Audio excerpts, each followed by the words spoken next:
What's going on, you guys? It's Huggable Hipster here, and welcome back to today's episode of The Casual Nerd. And as you guys can see in front of us, we have the trailer that we are going to be reviewing today. I'm so excited. It's the new Far Cry trailer. Now, it's not the one that got leaked. It's the trailer that was actually put out by the company, because I feel like they had to do a little bit of PR cleanup as soon as the one that got leaked was released. So let's dive into the trailer. We have a lot of news that we're going into today, especially some Silent Hill news. I was about to say some Highland Hill news. No, that doesn't work. Let's do it. I'm ready. Listen, with Silent Hill news, by the way, I just want to jump ahead for a moment and say this. I don't take anything factual. Everything is a theory. Everything is just hearsay. It's rumors. But you know what? I like to cause myself a lot of trauma and pain. So that's why I mostly cover the Silent Hill news, is because I need something, anything to keep the hope alive that someday, somewhere, there's someone who's willing to remake Silent Hill the way it should be. Even if it's a new game, I don't care. I would love to have a new Silent Hill game, but I don't have my hopes up anymore, honestly. So let's dive into the trailer. Far Cry 6. I am excited. I've wanted to play Far Cry for a while. Maybe this will finally convince me to get the first game. Who knows? We'll see what happens. Let's go. May contain content inappropriate for children, so you know who you are. You can leave. All right, let's do it. I don't even have a coffee with me. Ugh, how rude of me.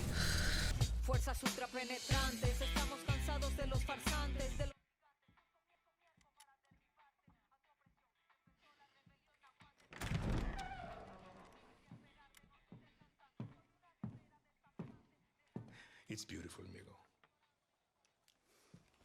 Perfect, but useless. I have something for you, Diego. Give me your hands.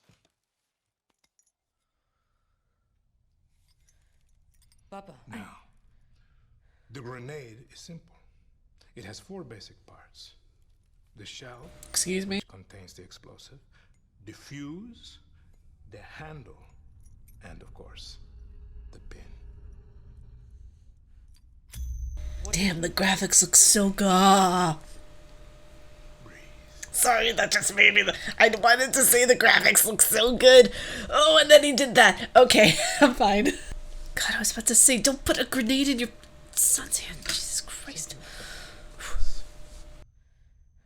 It is only when you let go that this grenade goes boom.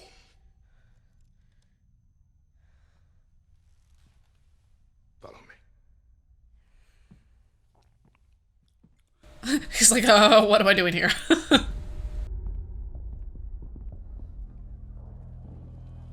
can play hot potato with it. I am El Presidente, which means that someday you will be El Presidente. And our people, they do not know how to be happy. They are torn apart by opinions, noise, indecision, strangled by their own freedoms. And even if you have love in your heart, even if you want what's best for them, if you only want to save them from themselves,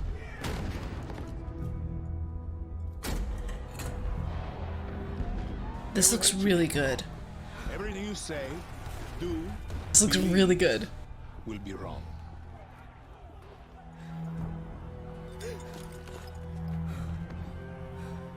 Do not drop that. Oh my god.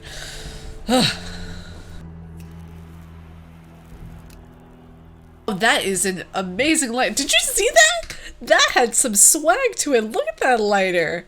Look at that. I don't care who this guy is right now because I don't know the character yet, but that's a nifty lighter. I like that.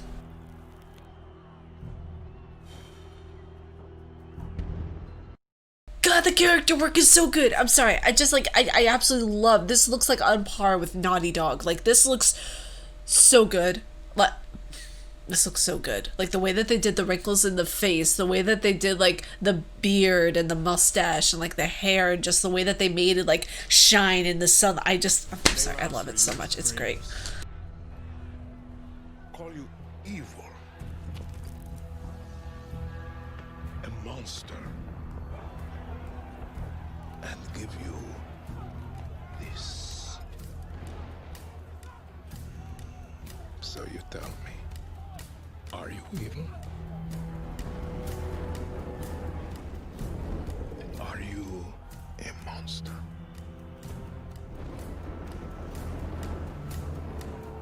Because our country is like this grenade, except it has two basic parts. Our people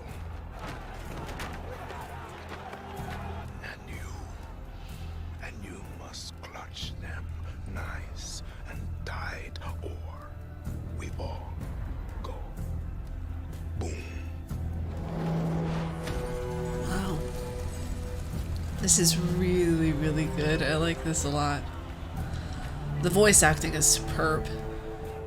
You understand now? Brilliant.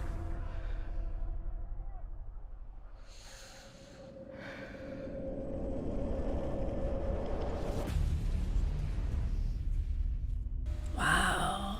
Oh, this is exciting. This is really, really exciting. So I've never played the Far Cry series at all. I've heard about it and I've seen obviously a lot of trailers on it. This is the first time I'm actually reviewing a trailer from Far Cry, and I'm impressed.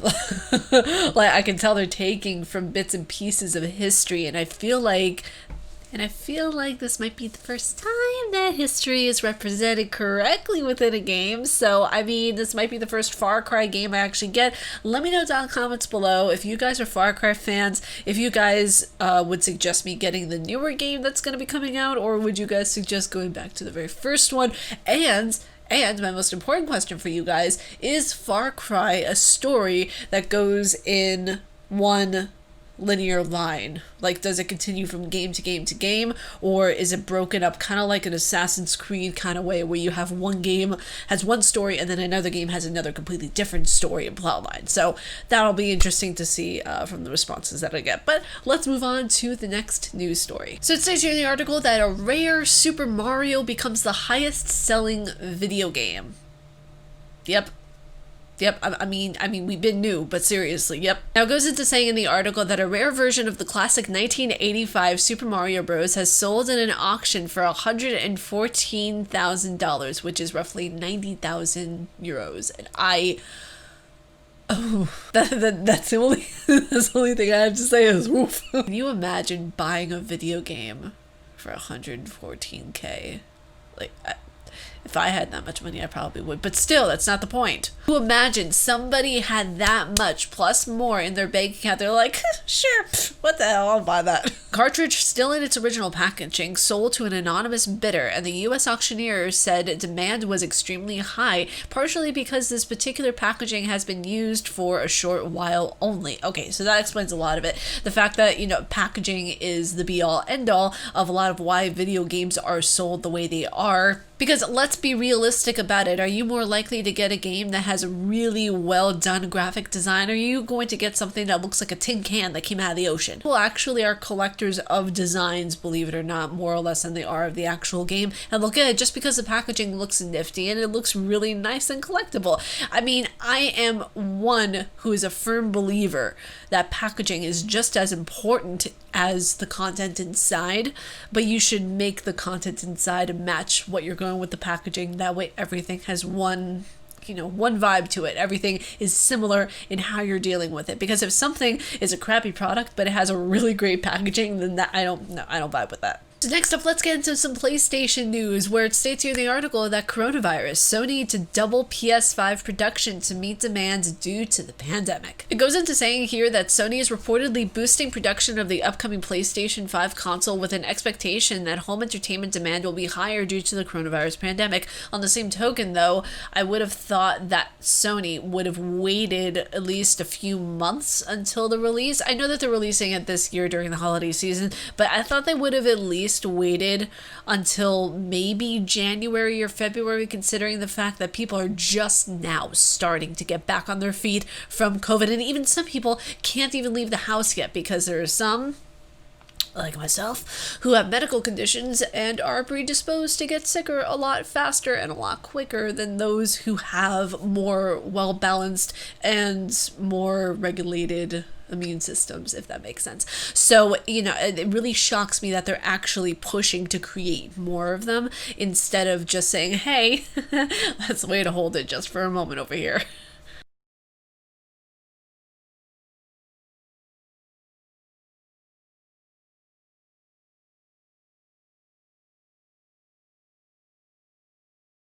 It continues on stating in the article that the company is now aiming to manufacture around 10 million units of the PS5 ahead of launch this winter, up from a minimum of the 5 previously. So that means that they're upping their production cost, which means that they're upping probably the pay grade that they are giving to their employees. Because if you think about it, if they're making 5 million more units, then that means a little bit of overtime for people, which means more pay, which means that Sony would have to earn more from this new PlayStation. So we would all hope that opening week the PlayStation sells out like hotcakes, right? And you know, the interesting thing is that, like I said, I absolutely love my Xbox to death. It's a dedicated piece of hardware for gaming, and I love that I can have the ease of access with the controller and everything. But I found out that if you have a dongle and if you have Bluetooth capabilities on your controller, which I know this one does, you can just hook it up straight to your computer and you can play games the same way you would on your console. I feel like Microsoft is the only one that actually has the capabilities to do that. I don't think Sony does, but I feel like they might be moving in that direction, which is why they put Death Stranding on PC and Horizon Zero Dawn on PC. So when you think about it, in reality, like, be realistic with me here, you guys. You really don't need a console. Like, I know it's really expensive to get a PC, but if you do gaming, either like me, full time, or you really, really love streaming, or you just really are, I don't know, a connoisseur of games and you want to play games like really, really well on a good device and everything like that. But when I say really well, I mean like on a good piece of hardware that allows you to play it. You don't need to spend the money on getting a console. Unless you want to play exclusive games on a particular piece of hardware, then yes, I would absolutely recommend, if you were looking for exclusivities, I would recommend Sony, I would recommend the PS5. But if you're looking to play AAA games and you just want to play the games themselves, like, you can play Resident Evil on an Xbox and you can play it on PC. From my perspective, is it worth it? Absolutely. I know it's worth it. If you are going to really truly invest in something and you know you want it and you know it's something that you will absolutely need in the long run, go the PC route. But if you're just wanting to enjoy games, you want to enjoy exclusives and also have games that are also on other consoles as well, go the Sony route, because it's a dedicated piece of hardware specifically for gaming. And so is the Xbox too, but like I said, if you have a really good PC, you don't need an Xbox. And next up on our list, Google Stadia, because you know, they're still a thing, apparently. It states here in the article that Google announces 16 new Stadia games, including 5 exclusives. What was I just talking about exclusives before? Karen! And, you know, the thing is that reading about these games, I've never heard of these developers. I've never heard of these games before. And the fact of the matter is like, these games are like, in the hipster community, apparently White Stripes, the group, is a big deal. If you've never heard of White Stripes, good. Like, Orcs Must Die 3. There were 2 of them previously. Like, this is exactly what I'm saying. Like, whenever you see games that I've never heard of before, you would think that there would be some sort of like broadcast. You know how the Xbox does the Xbox Lives, Sony does their Sony Live events and everything like that. What about Stadia? Shouldn't Google Stadia have their own live streaming platform where they discuss their upcoming games? That way people get hyped about them. Instead, you just see articles like this that come out where people have no idea what exactly is going on, and people like me, who are in this industry, are even surprised that they're still going. Onto the website, I wanted to see if they changed any prices or anything like that, and it says play for free. Get instant access to a collection of games with a 1-month Stadia Pro free trial, and then it's $9.99 a month after the trial. Cancel at any time. That's the same price that Netflix is, and I would rather have Netflix. And you see, the interesting thing is that, you know, I see so many of these different, you know, people saying, you know, is Stadia really worth it? Well, you know, what's the hype with Stadia? Because there's so many different subscription services that are out there and everything like that. And I don't know. I honestly feel like Stadia was a miss, and I feel like Google is trying to trying to get all the momentum they can with pulling all of these trick shots and everything. Whenever you see, oh, they're releasing, exclusive content, exclusive this, exclusive that, I'm like, no, the only exclusive content I want personally is from PlayStation. And last but not least, Silent Hill. Oh, Silent Hill, how you disappoint me day in, day out, and I still love you. Here in the article, new Silent Hill game for PS5 to be revealed this year, leaker says. You guys want to know, by the way, who the leaker is? It's Aesthetic Gamer. We all know who Aesthetic Gamer is. We've all seen the leaks. He was actually I shouldn't say he, because I don't know if it's a he or a she. All of the things that have happened regarding Silent Hill, I feel it very bold, should I say, of Aesthetic Gamer to really go on record and say that, oh yeah, they're probably going to release something in August or September. If they release something, that's great, but I don't know. I don't know, man. There have been so many other rumors about Silent Hill, and I find it funny because we end up being the clowns in a way, because the most recent thing to come out of Silent Hill was a collaboration with Dead by Daylight, and we all thought it was going to be a new game. No, that is a new version of Dead by Daylight, except Silent Hill style, which is the closest thing we're going to get to a remake anyway, so count your blessings, kids, okay? With that being said, we have to really take into consideration that Sony and Konami own Silent Hill. They own the rights, they own everything. We have not heard a peep from them at all. So until I hear something from Sony, and until I hear something from Konami or Kojima himself, I am not taking anything for face value. But you guys, that was today's episode of The Casual Nerd. If you all like my face and what I do, please be sure to subscribe and hit that bell down below, because I make videos every Monday, Wednesday, and Friday. Stay casual nerd, you guys, and I will see you all in the next video today, where I discuss with you guys how to start your freelance business in video editing. It's a video that I've been meaning to do for a hot minute, and I cannot wait for you guys to see it. Peace.